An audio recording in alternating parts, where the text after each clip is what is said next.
Ils ont des noms, des visages et des origines différentes, mais une expérience en commun. Avant de venir à Bethléem, je travaillais pour une télévision et une société de production vidéo comme chargé de formation. J'avais un bon travail, une bonne expérience. Mais ensuite, un voyage ici en Terre Sainte m'a transformé. J'ai changé mes plans et ma perspective de vie.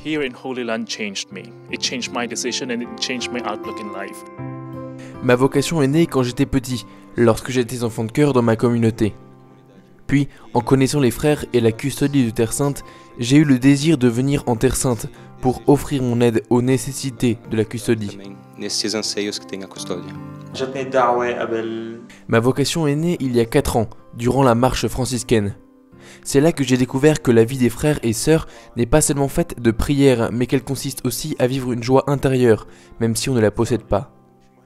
Ils n'ont pas de voiture, ils ne sont pas mariés et n'ont pas d'enfants, mais tu les vois heureux, danser et chanter. Ce sont quelques jeunes chez qui est née la perspective d'une vocation à être frères franciscains. Chaque histoire est unique, mais ils vivent ensemble pour vérifier l'intuition qu'ils ont reçue en restant dans la maison d'accueil du séminaire mineur de Bethléem, qui est depuis 4 ans l'unique centre de la custodie en Terre Sainte avec un tel objectif. Ici se trouvent des jeunes qui viennent faire une première expérience pour connaître la Terre Sainte et la custodie. Ils sont ici jusqu'au mois de juillet. Ce sont 9 mois d'une expérience que ces jeunes venus de divers pays font ensemble.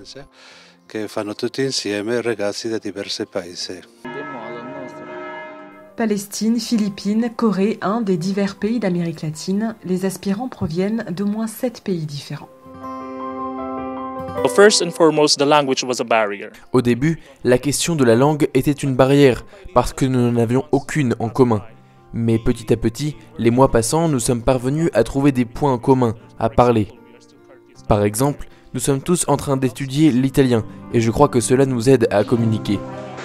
Pas seulement l'étude de la langue, la prière des laudes, l'eucharistie, le petit déjeuner, le travail ou les cours de catéchisme ou d'histoire de la custodie jusqu'aux vêpres du soir, le repas et un moment convivial avec la communauté majeure de Bethléem. Des gestes quotidiens pour se rendre compte si la vie d'un franciscain est le chemin fait pour soi. Mon impression ici est positive.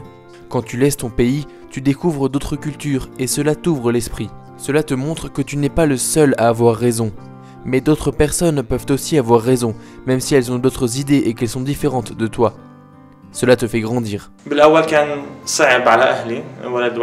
Cela a été difficile au début, surtout pour ma famille, puisque je suis fils unique. Mais après avoir tout laissé, j'ai trouvé un bonheur qui me procure beaucoup de joie.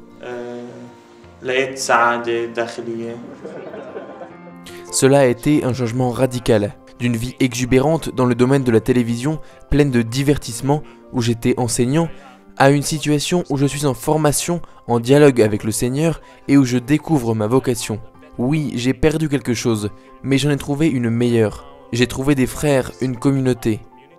J'ai trouvé une spiritualité et certainement une nouvelle façon de suivre Jésus.